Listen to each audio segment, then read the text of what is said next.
Reći da je ovo roman o Brunu Šulcu nije dovoljno. Delimično ima istine u tvrdnji da poznate ličnosti postaju literarni junaci kako bi pojačali intrigu. Međutim, uvijek postoje dodatni, često presudni razlozi zbog kojih pisci odlučuju da im junaci budu drugi pisci. Na 3 primjera savremenog romana to se lako može provjeriti. Peter Esterhazy u knjizi o Hrabalu kaže, citiram, pisac je s jedne strane osjećao kako dobro razume Hrabala, a u tome valjda još nije bilo taštine. Utvrdio je da se međusobno prilično razlikuju, konkretno u svemu, kao 2 jajeta, tako su se razlikovali, ali upravo u tome reč, pisac se zagleda u sopstvenu drugost, sopstvenu stranost. Završen citat.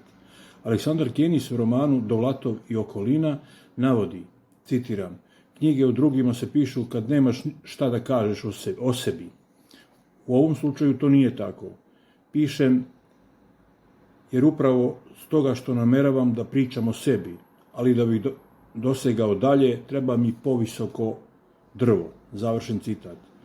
Narator u romanu Flaubertov papagaj Juliana Barnesa postavlja nekoliko pitanja.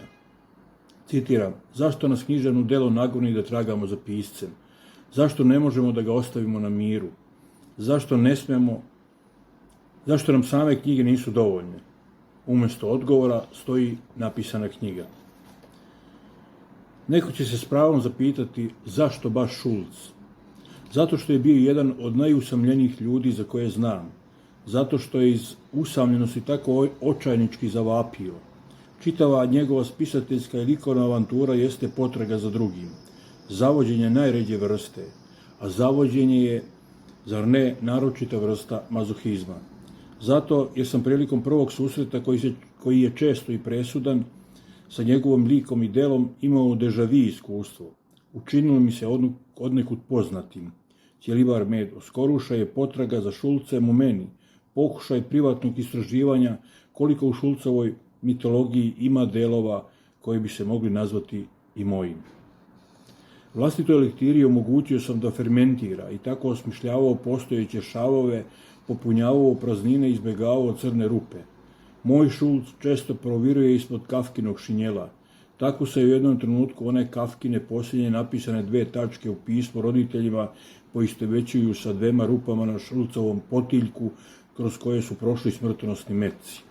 Ova knjiga je između ostalog i potraga za duhovnim očinstvom, dakle nije potraga za stvarnim ocem, kao na primjer kod Kiša, nego za ocem koji me kao pisca neprestano stvara i regeneriše, za ocem kojem sam i sam otac.